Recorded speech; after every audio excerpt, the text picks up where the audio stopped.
शाह साहब, इस नामजदगी को सेनेटर अनवारुल हक काकड़ के बतौर निगरान वजीर आजम बनने को आप किस तरह से देखते हैं? क्या रद्द-ए-अमल है आपका पाकिस्तान तहरीक इंसाफ का? देखिए, ये तो सब डिपेंड करता है उनकी कारकर्दगी पर। ऑब्वियसली ये तो आप भी जानते हैं और मैं आपसे शेयर कर सकता हूँ, उनकी तकर्री में हमारा तो कोई रोल नहीं है, ना हमारा इनपुट है, ना हमसे मशावरत की गई, वो तैनाती हो गई। लेकिन मैं ज़ाती तौर पर कुछ जानता हूँ और जब मैं वज़ीर ख़ारजा था तो उनके साथ इंटरेक्शन रहा है। बड़े लिखे आदमी हैं और एक पसमानदा इलाके से हैं, नौजवान भी हैं, समझदार हैं।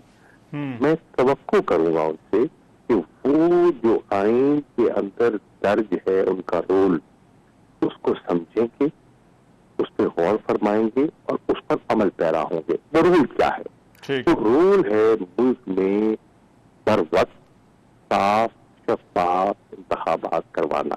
ये है बुनियादी तौर पर उसकी जिम्मेदारी, और अगर वो जिम्मेदारी पर तरीके ऐसा निभाते हैं तो मैं समझता हूँ ये बहुत बड़ा एक कौमी खिदमत होगी।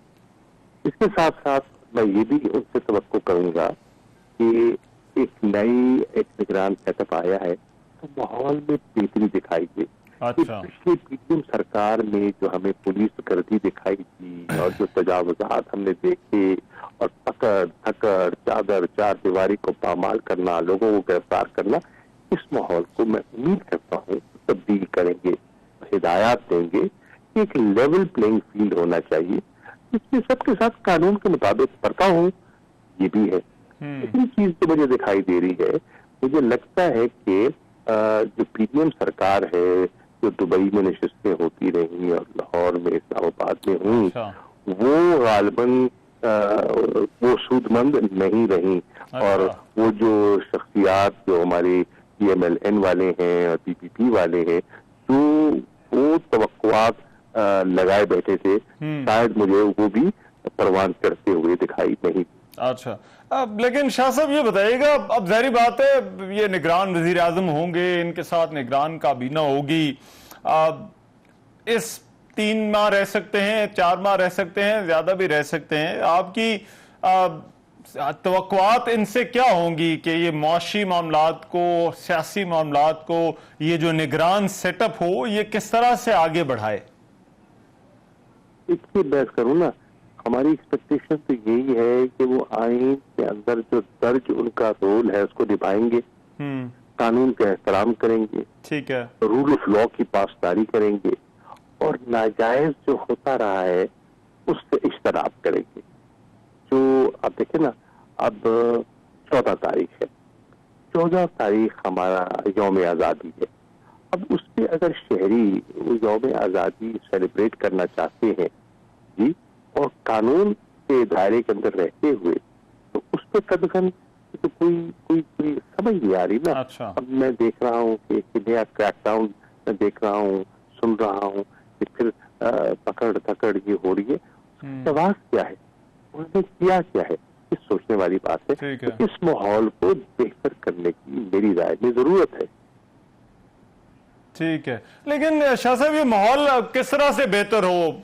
अब तो एक निगरान सेटअप आ रहा है, मामलात उसने चलाने हैं, लेकिन क्या ये माहौल आपके साथ बातचीत करने से बेहतर होगा? आप बात करना चाहते हैं, या फिर ये कोई वन वे प्रोसेस होगा कि वो अपने तौर पर कुछ करें और माहौल जो है वो बेहतर हो जाए? और ये अगर बातचीत ही है तो वो फिर कहां पर हो बातचीत, किस तरह से हो? देखिए, अगर पीडीएम की सरकार संजीदा होती तो सब कुछ हो सकता था। अगर उनकी नीयतें दुरुस्त होती सब कुछ हो सकता था। देखिए, कानून का तकाजा है कि अगर नई मर्दमशुमारी हुई है तो नई हल्काबंदी होनी चाहिए बजा तौर पर। मई में सारे आदाद शुमार इनके पास आ गए, तो मई में CCI का इजलास बुला के उसको मंजूरी देकर वो हल्काबंदी करवा सकते थे। जो उनको 120 दिन दरकार थे, 4 महीने दरकार थे, वो 4 महीने भी दस्तयाब होते। और जो उन्होंने फैसला किया था कि टर्म के इख्तिताम पर वो असेंबली को तहलील करेंगे, तो वो असेंबली भी अपनी तहलील हो जाती, और जो आईनी कदगन है कि 90 दिन में इंतखाबात होने हैं वो भी हो जाते। لیکن انہوں نے اس چیز کو اہمیت ہی نہیں دی، اس کو لٹکائے رکھا اور آخری دنوں میں آ کے انہوں نے سی سی آئی کا اجلاس بلایا. اب اس میں آپ دیکھیں کہ پیپلز پارٹی کا رول جو سی سی آئی میں رہا ہے وہاں انہوں نے تائید کر دی اور باہر آ کے وہ اب 90 دن کا مطالبہ کر رہے ہیں. تو یہ تضادات جو ہیں یہ پھر سامنے دکھائی نہ دیتے. شاہ صاحب لیکن وہ مدعا تو آپ پر ڈالتے ہیں، وہ کہتے ہیں کہ یہ فیصلہ آپ کر کے گئے تھے، آپ کی سی سی آئی کر کے گئی تھی کہ جو انتخابات ہونے ہیں وہ نئی مردم شماری کے نتائج کے اوپر ہونے ہیں.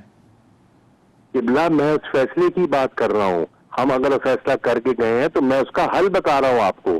وہ فیصلہ کو سرے چڑھا سکتے تھے، مئی میں اجلاس بلا کے وہ سینسس کے نئے سینسس کے مطابق نئی حلقی بندی بھی کرا سکتے تھے اور جب اسمبلی تحلیل ہوئی اس کے بعد 90 دن کے اندر انتخابات بھی کروا سکتے تھے. اگر ان کی نیت درست ہوتی تو جو ہم کہہ رہے ہیں وہ بات سرے چڑھ سکتی تھی. میں یہ عرض کر رہا ہوں آپ سے. ٹھیک ہے، لیکن سر مجھے یہ بتائیے یہ سیٹ اپ آپ کو لگتا ہے یہ لمبا چل سکتا ہے؟ معاشی اختیارات بھی نگران سیٹ اپ کو دے دیے ہیں اور سب سے بڑا سوال تو دیکھیں اس وقت تو یہ ہے کہ کیا جو معاشی معاملات ہیں ان کو جو بھی نگران سیٹ اپ آتا ہے وہ اس کو سنبھال سکے گا، چلا سکے گا یا نہیں چلا سکے گا؟ دیکھیے پہلی بنیادی بات یہ ہے کہ کچھ ایسی ایکسیجنسیز ہیں جو ویٹ نہیں کر سکتی اور ان میں ان کو فیصلے کرنے پڑیں گے. وہ تو بات سمجھ آتی ہے، لیکن بنیادی طور پر ایسے بڑے فیصلے ایک منتخب حکومت جس کے پاس عوام کا مینڈیٹ ہوتا ہے ان کو یہ اختیار ہوتا ہے فیصلے کرنے کا. یہ جو ایک نگران سیٹ اپ آتا ہے یہ تو ایک مقصد سے بھی آتا ہے نا. آپ جو اسپرٹ ہے اس کے نگران سیٹ اپ کے پیچھے جس کو بنیاد بناتے ہوئے اس کو آئین کا حصہ بنایا گیا، آپ اس اسپرٹ کو دیکھیں نا، اس نیت کو، اس جذبے کو دیکھیں. تو اس جذبے کے قریب تر اگر آپ رہتے ہیں تو مشکلات پیدا نہیں ہوں گی، اور اگر کوئی اور ایجنڈا ہے تو پھر مشکلات پیدا ہوں گی. یہ آتا ہے نا آپ جو اسپرٹ ہے اس کے نگران سیٹ اپ کے پیچھے جس کو بنیاد بناتے ہوئے اس کو آئین کا حصہ بنایا گیا، آپ اس اسپرٹ کو دیکھیں نا، اس نیت کو، اس جذبے کو دیکھیں. تو اس جذبے کے قریب تر اگر آپ رہتے ہیں تو مشکلات پیدا نہیں ہوں گی، اور اگر کوئی اور ایجنڈا ہے تو پھر مشکلات پیدا ہوں گی. رائٹ. شاہ محمود قریشی صاحب بہت شکریہ، ہم سے بات کر رہے تھے. وائس چیئرمین پاکستان تحریک سینیٹر انوار الحق کاکڑ کی نامزدگی، اس پر بات کرنے کے لیے ہمارے بیورو چیف کوئٹہ ایکسپریس رضا الرحمان ہمیں اس وقت جو ہے وہ جوائن کر رہے ہیں. رضا بہت شکریہ آپ کا وقت کا. رضا، بلوچستان سے بہت سارے نام آ رہے تھے، یہ توقع تھی کہ چھوٹے صوبے سے ہو سکتا ہے، لیکن کیا وجہ آپ کو لگتی ہے کہ انوار الحق کاکڑ کے نام پر اتفاق ہوا؟